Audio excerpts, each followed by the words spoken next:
اب کیا ہے وہ کوالٹیز جو انسان کو ہر فیلڈ میں سکسیسفل بناتی ہیں؟ اصل میں بہت سی کوالٹیز ہیں. قرآن کا مطالعہ کیا جائے تو شاید ایسی 100 کوالٹیز نکل آئیں، بٹ میں نے جو 5 کوالٹیز خود سے اخذ کی ہیں، یہ میری اپنی ریسرچ ہے الحمدللہ، اور کچھ کتابیں بھی پڑھی ہیں، بٹ یہ جو 5 کوالٹیز میں نے نکالی ہیں یہ میری اپنی ریسرچ ہے قرآن کا مطالعہ کر کے. اور ان میں سے 2 جو کوالٹیز ہیں وہ میں نے کمیونیکیشن سکلز پہ ایکسٹریکٹ کی ہیں. کمیونیکیشن سکلز سے مراد ہے کہ ہمارا بات کرنے کا طریقہ.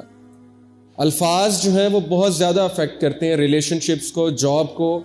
بلکہ سائیکالوجسٹ کی میں آپ کو ریسرچ بتاتا ہوں کہ آج کل سائیکالوجسٹ کہتے ہیں کہ کسی بھی جاب میں کامیاب ہونے کے لیے یا کسی بھی چیز میں کامیاب ہونے کے لیے 70% آپ کی کمیونیکیشن سکلز میٹر کرتے ہیں.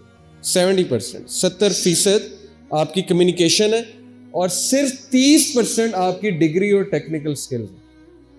آج کل ملٹی نیشنل کمپنیز ڈگری نہیں دیکھتے، وہ دیکھتے ہیں اس کا بات کرنے کا طریقہ کیسا ہے، اس کا اٹھنے بیٹھنے کا طریقہ کیسا ہے، اس کے انٹرپرسنل سکلز کیسے ہیں، اس کی انالیٹیکل ایبلٹی کیسی ہے، یہ پرابلم سالور ہے یا یہ گیو اپ کرنے والا بندہ ہے. یہ ساری چیزیں ان کا تعلق ہے زبان سے. اسی لیے قرآن نے زبان پہ بہت زیادہ فوکس کیا، کمیونیکیشن کی بہت بات کی ہے قرآن نے. اللہ کے نبی صلی اللہ علیہ وسلم کی کمیونیکیشن ہمارے سامنے ایک پرفیکٹ ضابطۂ حیات ہے. باقی 3 کوالٹیز جو میں نے ڈالی ہیں اس میں وہ ہے ہمارے انٹرپرسنل سکلز، پرسنالٹی سے متعلق. اسٹیبل پرسنالٹی، کہ کیا ہے اسٹیبل پرسنالٹی، کیسی پرسنالٹی ہونی چاہیے انسان کی. یہ 5 کوالٹیز جو ہیں مل کے ایک ایسا انسان بناتی ہیں جو انسان انشاءاللہ میرا دعویٰ ہے کہ ہر فیلڈ میں کامیاب ہوگا، چاہے وہ جاب ہو، چاہے وہ میرٹل لائف ہو، ہماری ازدواجی زندگی ہو، چاہے وہ فیملی لائف ہو، چاہے وہ امپلائی ہو، چاہے وہ اسٹوڈنٹ ہو، چاہے وہ کہیں بھی ہو. اگر ان 5 کوالٹیز کو اپنائے گا تو انشاءاللہ کامیابی جو ہے اس کے قدم چومے گی. تو پہلی کوالٹی انشاءاللہ جو ہم ڈسکس کرنے چاہ رہے ہیں، اس سے پہلے میں آپ کو ایک بات بتا دوں. یہ آپ کو نظر آ رہی ہے ایک بس، اور یہ بہت ہی زیادہ سپیڈ پہ جا رہی ہے، بس بہت تیزی سے جا رہی ہے. اب اس بس کی اگر اچانک بریک فیل ہو جائے تو اس کے اندر جو پیسنجرز بیٹھے ہوئے ہیں ان کا کیا رویہ ہوگا؟ ایک دم سے پینک ہو جائیں گے، چیخنے لگ جائیں گے، یہ کیا ہو گیا، موت آنے لگی ہے، موت آنے لگی ہے. اب کون سا شخص کامیاب ہوگا جس سے تھوڑا سا اندازہ ہے کہ بریک کو کیسے ٹیکل کرنا، اگر بریک فیل ہو جائے تو اس کا بیک اپ کیا ہے، وہ انسان کامیاب ہے اس بس میں. یہ بس آپ کی زندگی ہے. زندگی کبھی کبھی اس موڑ پہ چلی جاتی ہے جو ہم نے ایکسپیکٹ نہیں کیا ہوتا. اسٹیون کووی جیسے کہتا ہے نا کہ انسان کی زندگی میں 2 طرح کے مسئلے آتے ہیں. ایک مسئلے وہ حل کر سکتا ہے، اسے پتہ ہے کہ ٹھیک ہے اس مسئلے کی وجہ کیا ہے، یہ اس وجہ سے آیا ہے، اس نے حل کر دیا. ایک مسئلہ ہے جو نہیں پتا آپ کو کیوں آیا مجھ پہ. جیسے یوسف علیہ السلام، ان کا کیا قصور تھا؟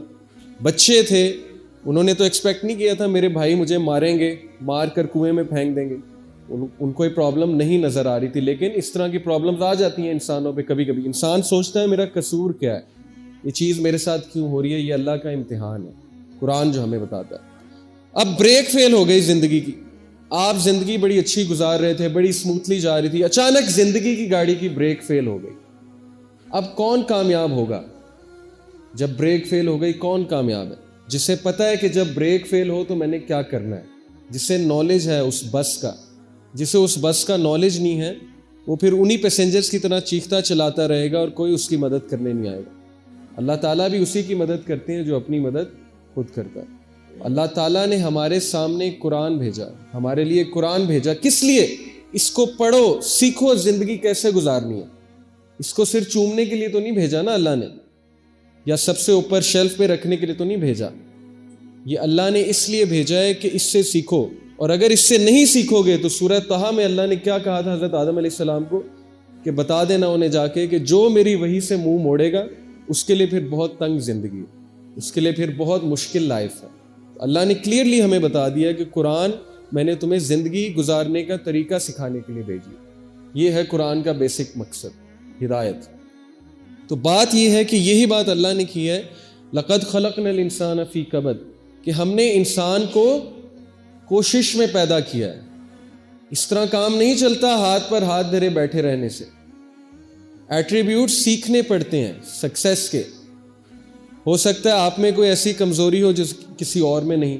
اب آپ ہاتھ پر ہاتھ دھرے بیٹھے رہیں کہ نہیں جی میں ہوں ہی ایسا، مجھے اللہ نے بنایا ہی ایسا ہے، مجھے تو بہت غصہ آتا ہے، میری نیچر ہی ایسی ہے. اب آپ اپنے آپ کو بدلنے کی کوشش نہ کریں ساری عمر، تو پھر قصوروار آپ ہیں، اللہ تو نہیں ہے نا پھر قصوروار. کیونکہ اللہ نے آپ کے لیے وہ میکینزم، وہ سسٹم اتارا ہے جس میں عمل کرتے ہوئے آپ اپنی ویکنیسز کو کنٹرول کر سکتے ہیں اور اپنی اسٹرینتھس کو اوپر لا سکتے ہیں۔ اس لیے کوشش، ہر چیز کے لیے کوشش۔ پھر اللہ نے کہا تلک الایام نداولها بین الناس ولیعلم اللہ الذین آمنوا۔ اللہ نے ہمیں یہ بھی بتایا زندگی کا فلسفہ کہ زندگی کیا ہے جی، کہ دن آتے ہیں، رات آتے ہیں، اور یہ دن رات کیوں آتے ہیں؟ تاکہ اللہ تعالیٰ جو ہے وہ امتحان لے سکیں کہ تم میں سے کون جو ہے وہ ایمان لانے والا ہے۔ اب دن رات سے کیا مراد ہے؟ کبھی خوشی اور کبھی غم۔ مستقل خوشی اس دنیا میں نہیں ہے۔ جو یہ سمجھتا ہے کہ اس دنیا میں مستقل خوشی ہے، پرفیکٹ ہیپینس ہے، وہ ایک دھوکے میں۔ پرفیکٹ ہیپینس اور خوشی جو ہے وہ صرف جنت میں، وہی ایک پلیس ہے جہاں پہ ہم ریسٹ کریں گے، وہی ایک جگہ ہے جہاں پہ ہمیں ہمیشہ ہمیشہ کی خوشی ہوگی۔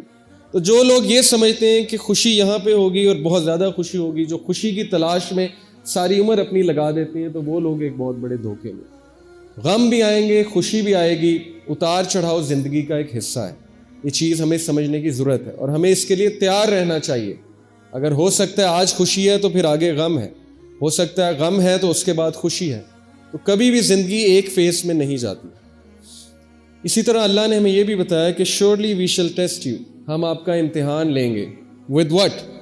with hunger، بھوک سے، پیاس سے، اور جان سے، اور آپ کے مال سے۔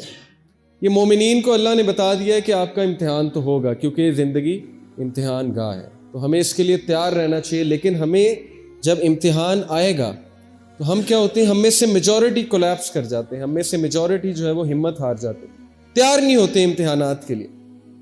اچھی قدر کا تو ہمیں بڑا پسند ہے جی، کہ اچھی باتیں ہمارے ساتھ، خوشیاں آئیں ہمیں، تب تو ہم اللہ کا بڑا شکر ادا کرتے ہیں۔ لیکن جیسے ہی کوئی اللہ تعالیٰ ہماری پکڑ کرتے ہیں یا ہم پہ کوئی امتحان لے آتے ہیں، تب جو ہے ہم اللہ سے شکایات شروع کر دیتے ہیں۔ اللہ نے تو آپ کو پہلے ہی بتا دیا ہے کہ زندگی میں امتحان بھی آئیں گے، زندگی میں مشکلات بھی آئیں گی، لیکن اللہ نے ساتھ میں آپ کو وہ وے آف لائف بھی دیا ہے، وہ طریقہ بھی بتایا ہے کہ ان چیلنجز سے کیسے لڑنا ہے، تم نے زندگی سے کیسے مقابلہ کرنا ہے، تم نے زندگی کو کیسے پروڈکٹیو مینر میں تم نے گزارنا ہے۔ یہ تو جی تھا زندگی کا ایک مختصر سا فلسفہ۔